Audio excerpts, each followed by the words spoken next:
Riley e Anthony eram dois jovens que escolheram o cinema para o primeiro encontro. Durante o filme, Riley enviou mensagens para sua mãe, dizendo que o filme era chato, mas que estava gostando do encontro por causa da companhia de Anthony. Depois disso, Riley não mandou mais mensagens. Quando o filme acabou e as luzes da sala de cinema se acenderam, um funcionário foi até o local para limpar e se deparou com uma cena terrível. Fala pessoal, tudo bem com vocês? Sejam bem-vindos a mais um vídeo aqui no canal. E no vídeo de hoje eu vou falar a respeito do caso Riley e Anthony. Um caso, pessoal, que é bastante insano e inacreditável. As circunstâncias de como tudo aconteceu nos mostram que, praticamente, nós não estamos seguros em lugar nenhum. Bom, fiquem comigo aqui até o final para entender melhor essa história. Então, sem mais delongas, bora pro vídeo.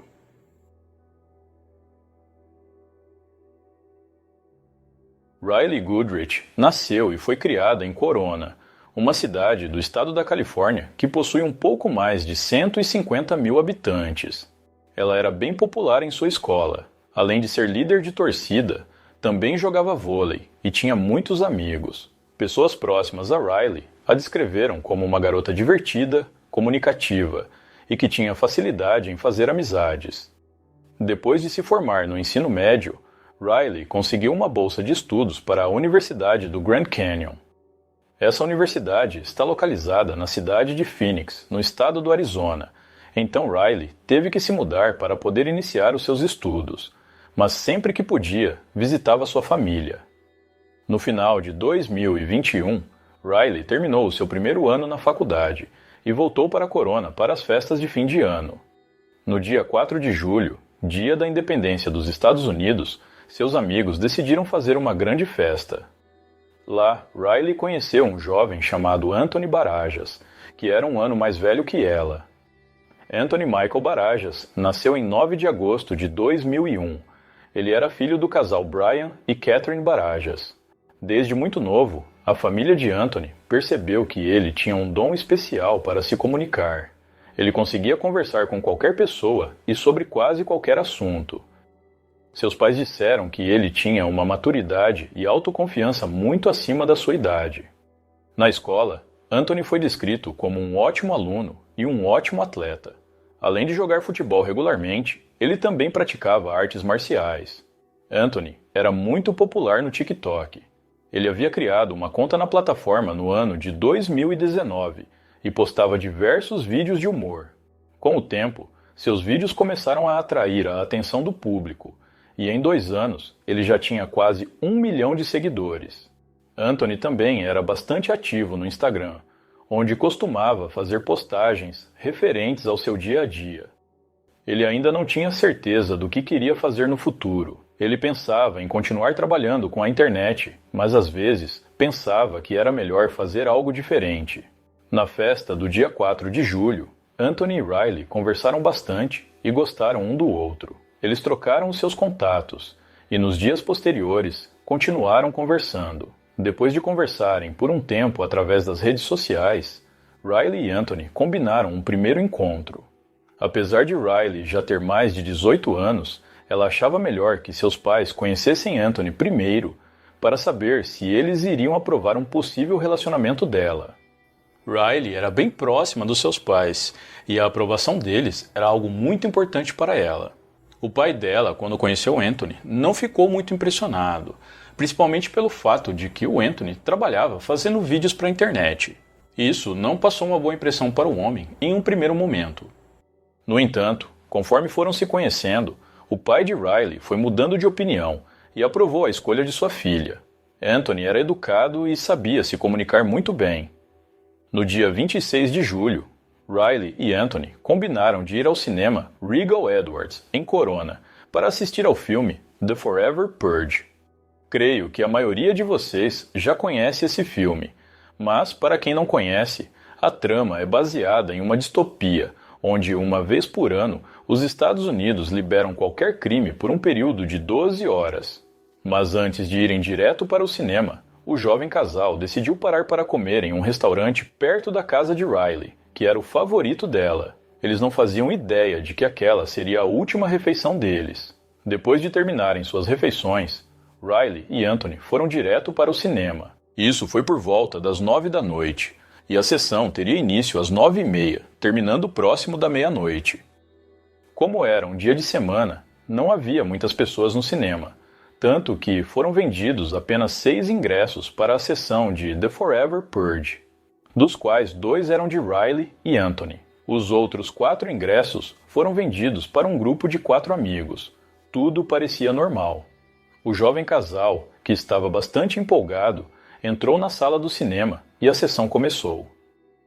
Algum tempo depois, durante o filme, Riley mandou uma mensagem para sua mãe dizendo que o filme era um pouco chato, mas que, ainda assim, estava gostando do encontro com Anthony.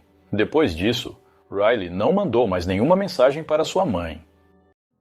Ao fim da sessão, as luzes na sala de cinema se acenderam e um funcionário entrou no local para limpar. Ele ficou surpreso ao ver que Riley e Anthony ainda estavam lá. De longe, parecia que o casal estava apenas sentado ou dormindo em seus lugares. Mas, assim que chegou mais perto, o funcionário ficou chocado. Riley e Anthony estavam gravemente feridos. Ambos tinham perfurações na cabeça e havia muito sangue no local.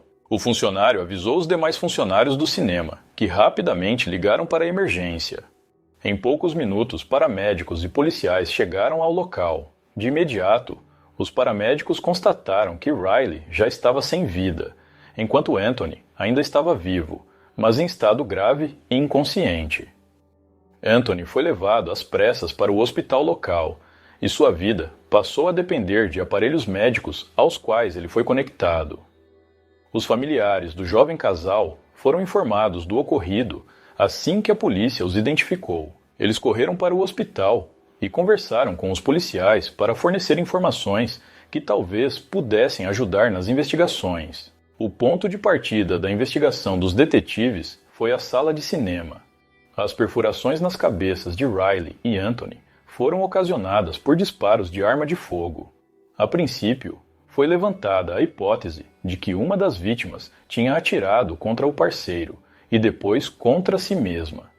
No entanto, nenhuma arma foi encontrada no local e nenhuma das vítimas tinha resíduos de pólvora em suas mãos. Além disso, a carteira de Riley não estava com ela, indicando que, possivelmente, quem quer que tenha cometido o crime a levou. Com isso, essa hipótese foi descartada rapidamente. Normalmente, o protocolo de uma investigação seria a coleta de DNA e impressões digitais na cena do crime para conseguir chegar até o autor. Mas isso era completamente inviável em uma sala de cinema, já que, devido ao grande fluxo de pessoas, havia centenas, se não milhares, de vestígios de DNA e impressões digitais no local. Desse modo, os detetives tiveram que seguir por outro caminho. Enquanto a polícia investigava o caso para chegar até o autor desse crime bárbaro, a triste história de Riley e Anthony chegou à mídia e passou a ser divulgada. Isso fez com que o caso fosse amplamente repercutido, e rapidamente a história se espalhou pela Califórnia. Muitas pessoas ficaram chocadas e se perguntaram como algo desse tipo poderia acontecer em um cinema sem que ninguém visse. Inclusive, há relatos de que, na época, algumas pessoas deixaram de ir ao cinema com medo de que algo semelhante acontecesse com elas. Esse medo era compreensível, já que, até aquele momento, a polícia ainda não tinha capturado o autor do crime. Então havia a possibilidade de ele fazer mais vítimas. Não demorou muito para que a notícia do crime se espalhasse para além da Califórnia, e logo todos os Estados Unidos ficaram sabendo do que aconteceu ao jovem casal. A mídia não conseguiu ajudar muito, já que, até aquele momento, não existia nem mesmo um esboço de como provavelmente seria o criminoso. Assim, ela apenas divulgou a notícia a respeito do crime. Voltando para as investigações, os detetives falaram com todos os funcionários do cinema, e foi através disso que eles descobriram que apenas 6 ingressos haviam sido vendidos para aquela sessão. E isso era algo positivo para as investigações, pois como 2 ingressos eram os de Riley e Anthony, somente 4 pessoas estavam na lista de suspeitos do crime. Os policiais teorizaram que, talvez, todas essas 4 pessoas tivessem envolvimento no crime. Isso porque seria praticamente impossível que nenhum deles tivesse ouvido o barulho de 2 disparos de arma de fogo dentro de um ambiente fechado, como uma sala de cinema. A polícia supôs que, se apenas 1 ou 2 dos 4 estivessem envolvidos, os que não estavam escutariam o barulho dos disparos e comunicariam aos funcionários do cinema. Mais tarde, no entanto, a polícia se deu conta de que o filme exibido na sessão era um filme violento, com muitas cenas barulhentas e o uso frequente de armas de fogo. Dessa forma, o responsável pelo crime poderia simplesmente ter aproveitado uma dessas cenas para realizar os disparos no mesmo momento.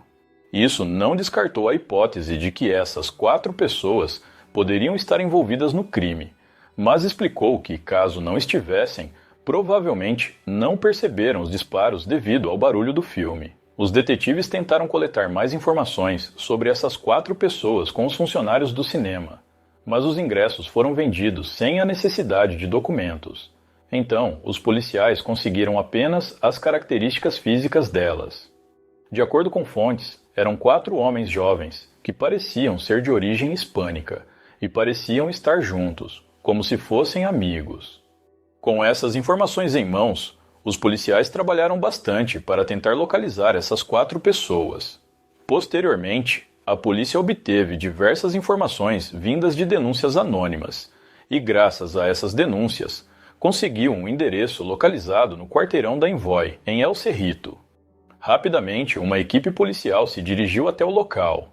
Lá, havia um trailer, e dentro dele estava um jovem chamado Joseph Jimenez Jr.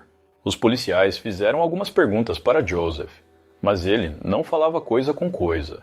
Durante uma busca no trailer, os policiais encontraram uma arma de fogo e a carteira de Riley Goodrich. Com isso, Joseph foi preso, e sua arma foi apreendida pela polícia.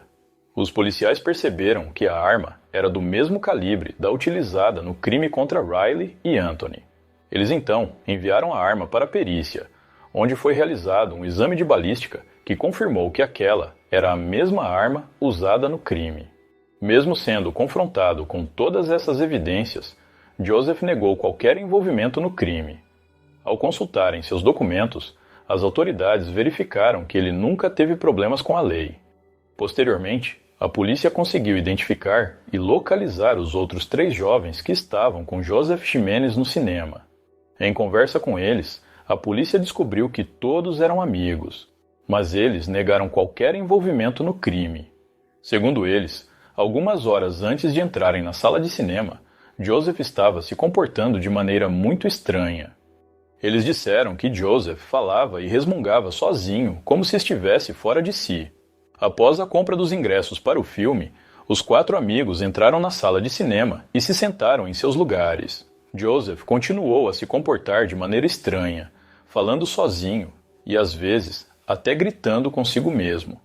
Em determinado momento durante o filme, Joseph disse aos amigos que precisava ir ao banheiro. Ele então saiu da sala de cinema, mas, em vez de ir ao banheiro como havia dito, foi até seu carro no estacionamento e pegou uma caixa. Joseph voltou para a sala de cinema com essa caixa nas mãos e se sentou novamente ao lado dos amigos. Os amigos perguntaram o que havia na caixa, ao que Joseph respondeu que era uma arma. A princípio, eles acharam que aquilo era apenas uma brincadeira, mas Joseph continuou a se comportar de maneira estranha e eles ficaram com medo. Os 3 amigos então disseram a Joseph que iriam ao banheiro e voltariam em pouco tempo, mas na verdade decidiram ir embora. Eles relataram à polícia que ficaram apavorados e, como não sabiam o que Joseph pretendia fazer com aquela arma, preferiram mentir para sair do local. Segundo eles, pensaram em tentar convencer Joseph a ir embora com a arma, mas temeram que ele não gostasse e acabasse atirando neles. Depois que os amigos de Joseph foram embora, restaram apenas ele, Riley e Anthony na sala de cinema. Em determinado momento durante o filme, Joseph se levantou do seu lugar e foi em direção ao jovem casal. Riley e Anthony não perceberam que Joseph estava se aproximando, pois estavam sentados em uma fileira à frente da que ele ocupava com os amigos. Ao chegar perto, Joseph apontou a arma para a parte de trás da cabeça de Riley e efetuou um disparo. Riley nem teve tempo de reagir. Segundo os médicos, ela morreu na hora. Ao ouvir o som do tiro, Anthony levantou a cabeça acima da poltrona e olhou para trás. Nesse momento, Joseph fez outro disparo, atingindo Anthony na região do olho. Depois disso, ele guardou a arma de volta na caixa, roubou a carteira de Riley e saiu correndo da sala de cinema. Joseph foi até o estacionamento, entrou em seu veículo e fugiu do local. De acordo com a polícia, Joseph não conhecia as vítimas, e o crime foi um ataque deliberado e sem sentido. Devido ao comportamento estranho de Joseph, que foi relatado por seus amigos no dia do crime, as autoridades levantaram a hipótese de que talvez Joseph tivesse algum problema mental ou estivesse sob efeito de algum psicoativo. Em um segundo depoimento, Joseph dessa vez confessou o crime, mas disse que sofria de esquizofrenia. Segundo Joseph, no dia do crime, ele estava ouvindo vozes de uma pessoa a quem se referia como Abigail. Ele afirmou que já fazia alguns dias que não tomava seus remédios, pois não conseguiu comprá-los, e que, conforme o tempo passava, as vozes em sua cabeça ficavam mais fortes. Essas vozes, segundo ele, o alertavam de que estava em perigo, pois os adolescentes de Corona queriam matá-lo. Temendo por sua vida, Joseph decidiu comprar uma arma para se defender, e segundo ele, foi a mando dessas vozes que tirou a vida de Riley e Anthony. No dia 31 de julho, 5 dias após o crime, os médicos que tentavam salvar Anthony declararam sua morte cerebral, informando que não havia mais nada a ser feito. A notícia abalou profundamente os familiares do jovem, assim como seus fãs nas redes sociais. Embora todos soubessem da gravidade de seu estado, ainda tinham esperança de sua recuperação. Segundo algumas fontes, Anthony era doador de órgãos, e alguns foram utilizados para salvar outras vidas. Dias depois, as famílias de Riley e Anthony se reuniram para prestar as últimas homenagens aos dois jovens. A cerimônia foi emocionante e contou com a presença de centenas de pessoas. Durante sua primeira audiência, Joseph Jimenez se declarou inocente, alegando insanidade. Seu advogado afirmou que ele tinha esquizofrenia e que no dia do crime estava mentalmente desequilibrado. Diante disso, as autoridades decidiram encaminhá-lo para exames que comprovariam se ele, de fato, sofria de algum transtorno mental. O processo se arrastou por mais de 2 anos, sendo concluído apenas em 2024. Em fevereiro de 2024, Joseph Jimenez Jr. finalmente foi a julgamento. O principal argumento da defesa foi que Joseph sofria de esquizofrenia e, por não estar tomando seus remédios, teve um desequilíbrio mental no dia do crime. Os exames realizados em Joseph comprovaram que ele de fato sofre desse transtorno mental, mas as evidências coletadas durante as investigações mostraram que ele não estava tão desequilibrado assim no dia do crime. A promotoria apresentou vídeos gravados por Joseph no seu celular, em que ele demonstrava um comportamento normal. Além disso, a promotoria argumentou que, se o acusado realmente estivesse fora de si mentalmente no dia do crime, ele não teria roubado a carteira de Riley após matá-la. Para a promotoria, esse ato deixava claro que Joseph sabia exatamente o que estava fazendo naquele dia. Carlos Gonzalez, um amigo de Joseph que estava com ele no cinema, testemunhou durante o julgamento. Carlos relatou que Joseph começou a agir de forma estranha de repente, e depois de mostrar a arma, ele e os outros amigos ficaram com medo e decidiram ir embora.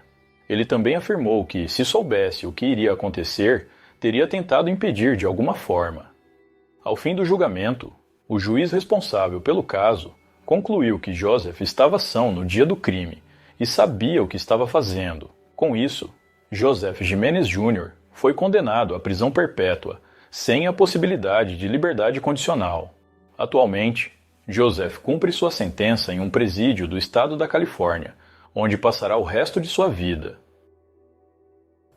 Bom, pessoal, então é isso. Muito obrigado por me assistir até o final. Eu vou ficando por aqui. Um grande abraço e até a próxima.